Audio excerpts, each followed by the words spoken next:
दोस्तों, एक लड़की कुछ ही मुलाकातों में एक लड़के को अपना दिल दे बैठी और उसने ये भी जानने की कोशिश नहीं की कि इस लड़के का बैकग्राउंड क्या है और इसका स्वभाव कैसा है। और इस लड़की ने अपने परिवार वालों से भी इस लड़के के बारे में कुछ नहीं बताया। और फिर कुछ दिन बाद इस लड़की के इस प्यार का अंजाम कुछ इतना भयानक हुआ कि इस लड़की को अपनी जान से हाथ धोना पड़ा। और जब इस घटनाक्रम का खुलासा पुलिस ने किया और जब ये खबर पूरे मीडिया में फैली, पूरे देश में फैली, तो हर शख्स के मुंह पर बस एक ही बात थी कि इस दोषी को जल्द से जल्द फांसी की सज़ा हो। वाकई में ही ये दोषी फांसी की सज़ा का हकदार है। और अब आपको इस सच्ची घटना से रूबरू करवाते हैं। दोस्तों नमस्कार, मैं देव शर्मा आज फिर हाजिर हूँ आपके लिए एक सच्ची घटना के साथ। आज की हमारी ये सच्ची घटना मध्य प्रदेश से है। मध्य प्रदेश में एक ज़िला लगता है जबलपुर और इसी जबलपुर में एक रिसोर्ट लगता है, इसका नाम है मेघला रिसोर्ट। बात कर रहा हूँ 8 नवंबर 2022 की सुबह लगभग 6 से 7 बजे का समय हो रहा था। इस रिसोर्ट के कुछ कर्मचारी एक कमरे के बाहर खड़े होकर बात कर रहे हैं। वह कह रहे हैं कि इस कमरे से लगभग 24 घंटे से कोई ऑर्डर नहीं आया है और ये कमरा बंद है और इससे किसी तरह की आवाज़ भी नहीं आ रही है। फिर ये लोग इस कमरे को खटखटाने की कोशिश करते हैं और जब अंदर से कोई प्रतिक्रिया नहीं आती है लगातार दरवाज़ा पीटने पर, तो ये इस कमरे के दरवाजे को तोड़ देते हैं।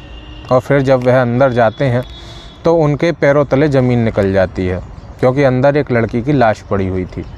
फिर ये रिसोर्ट के कर्मचारी तुरंत पुलिस को फ़ोन करते हैं और फिर पुलिस इस रिसोर्ट में मौका वारदात पर पहुंचती है और इस लड़की के शव को देखती है। इस लड़की के शव से खून रिस रहा था और इस लड़की का गला कटा हुआ था और इस लड़की की कलाई भी कटी हुई थी। ऐसा लग रहा था जैसे इसका किसी ने मर्डर किया है।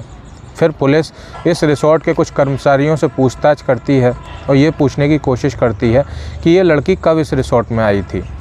और फिर कर्मचारी बताते हैं कि लगभग 2 दिन पहले 6 नवंबर को ये लड़की एक शख्स के साथ इस रिसोर्ट में आई थी और 7 नवंबर तक ये दोनों साथ रहे।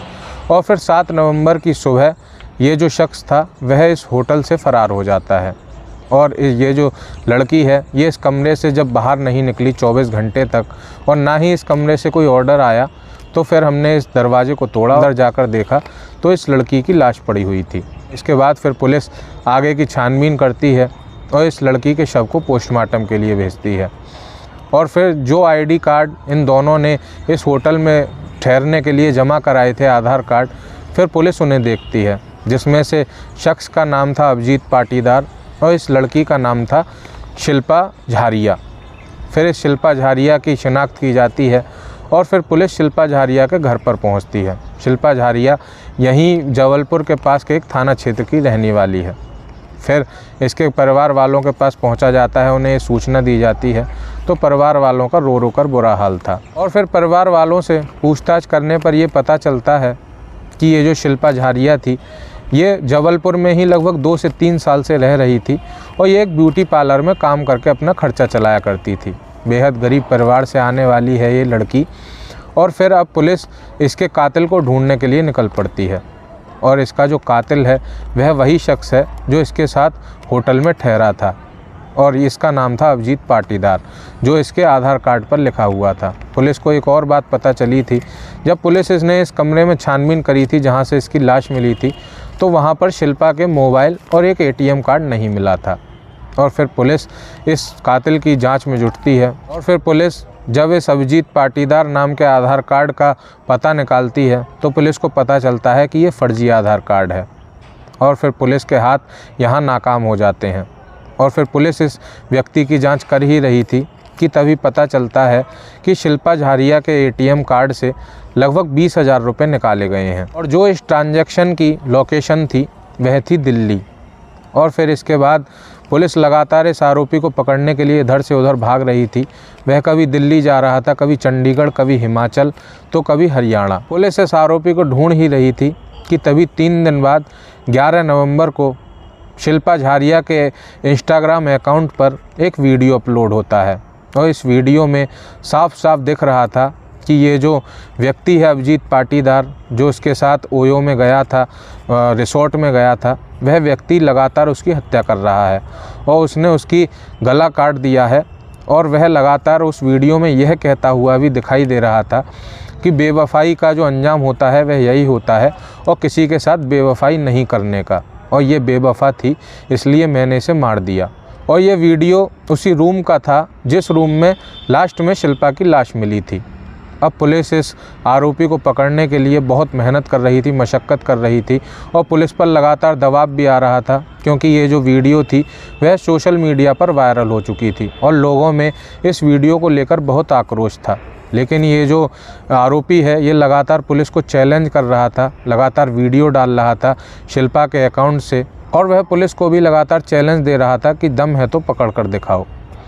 और फिर ये लगातार लोकेशन बदलता रहता है, दिल्ली, चंडीगढ़, हिमाचल और फिर हरियाणा, और ये लगातार हर जगह से शिल्पा के एटीएम से पैसे भी निकाल रहा था। और फिर पुलिस को इसे पकड़ने के लिए एक उपाय सूझा और पुलिस ने जिस बैंक का ये एटीएम था उस बैंक से संपर्क किया और वहाँ पर जाकर ये कहा कि अब जैसे ही ये आरोपी इस बैंक से पैसे निकालेगा तो आप तुरंत हमें कॉल करोगे। और हुआ कुछ ऐसा ही, उसने अजमेर से राजस्थान में लास्ट में गया था और राजस्थान के अजमेर से उसने लगभग 20,000 रुपये और निकाले शिल्पा के एटीएम से, और फिर पुलिस को इस बात की खबर हो गई।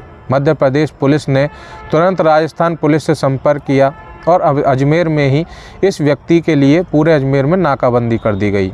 और ये अजमेर से भी एक बस में बैठकर वहाँ से निकलने की कोशिश कर रहा था कि तभी नाकाबंदी में पुलिस ने इसे धर दबोचा और इसके बाद फिर इसे अजमेर राजस्थान से जबलपुर मध्य प्रदेश लाया गया। और जब इससे पूछताछ की गई कि तुमने शिल्पा को क्यों मारा, तो वह बताता है कि साहब, मैं शिल्पा से बहुत प्यार करता था, मैं उससे शादी करना चाहता था, लेकिन मुझे शक था कि वह और लोगों से बात करती है और लोगों के साथ घूमती है।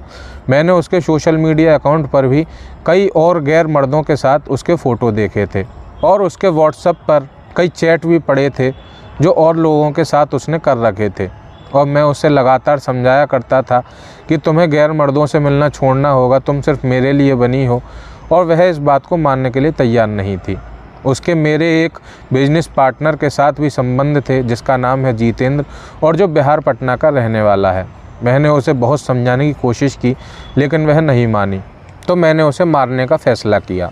और फिर 6 नवंबर को मैंने उसे जबलपुर के इस मेघला रिसोर्ट में बुलाया और उसके लिए पहले से ही एक कमरा बुक कर रखा था, कमरा नंबर 5। और फिर हम दोनों ने काउंटर पर अपनी अपनी आइडियाँ जमा की और फिर हम कमरे में पहुंच गए। और मैंने लास्ट में रूम में भी उसे बहुत समझाने की कोशिश की लेकिन वह मेरी एक नहीं मान रही थी। और फिर मैंने एक ब्लेड से उसका गला काट डाला और इसके बाद उसकी हाथ की नस काट डाली और वह लगातार तड़फने लगी और मैं लगातार वीडियो बना रहा था और ये कह रहा था कि बेवफाई का अंजाम यही होता है, बेवफाई नहीं करने का। और फिर इस आरोपी के इस खुलासे के बाद जबलपुर पुलिस ने इसे गिरफ़्तार कर लिया और फिर लगभग 2 दिन के बाद इसकी कोर्ट में चार्जशीट दायर की गई। और जब पुलिस इसे न्यायालय में लेकर जा रही थी कि तभी वकीलों का तांता वहां बाहर जुट गया और वह लगातार इसे फांसी दो के नारे लगाने लगे और कुछ वकीलों ने इसके साथ हाथापाई करने की भी कोशिश की। और फिर पुलिस वहां से बड़ी सूझबूझ से इसे वहां से निकाल कर ले गई और इसे न्यायालय में पेश किया और कोर्ट ने इसे 5 दिन की और पुलिस रिमांड का ऑर्डर दिया है और अब ये 26 नवंबर तक रिमांड पर ही रहेगा। और अभी पुलिस इस मामले में और जांच कर रही है। दोस्तों, इस तरह से एक प्रेमी ने अपनी ही प्रेमिका की हत्या कर दी सिर्फ शक के चलते, और हत्या ही नहीं की जबकि उसका वीडियो भी बनाया और सोशल मीडिया पर वायरल कर दिया। वाकई में ही मध्य प्रदेश पुलिस ने इस मामले में बहुत बढ़िया काम किया और लगभग 10 से 11 दिन में ये आरोपी हाथ में आया। इसने पुलिस को बहुत झिकाया लेकिन लास्ट में ये पकड़ा गया। और फिर कुछ मीडिया कर्मी जब शिल्पा के घर पर पहुँचे, शिल्पा एक बेहद गरीब परिवार से है और उसकी माँ कहती हैं कि जिस तरह से मेरी बेटी को इस आरोपी ने मारा है और उसकी वीडियो बनाकर सोशल मीडिया पर वायरल की है, इसे भी इसी तरह बीच चौराहे पर फांसी दी जाए और फिर इसकी वीडियो बनाई जाए और फिर पूरे देश में वायरल की जाए। इस तरह के बयान शिल्पा के घर वालों ने दिए हैं और वह ये भी कह रहे हैं कि अभी कुछ दिन पहले ही तो हम अपनी बेटी के साथ रहकर आए थे और शायद अगर हम नहीं आते जबलपुर से तो वह बच जाती। इस तरह की बात शिल्पा के घर वाले कह रहे हैं। वाकई ही इस आरोपी ने एक बहुत नृशंस हत्या को अंजाम दिया है और इसे कड़ी से कड़ी सज़ा होनी चाहिए। दोस्तों आज के लिए बस इतना ही।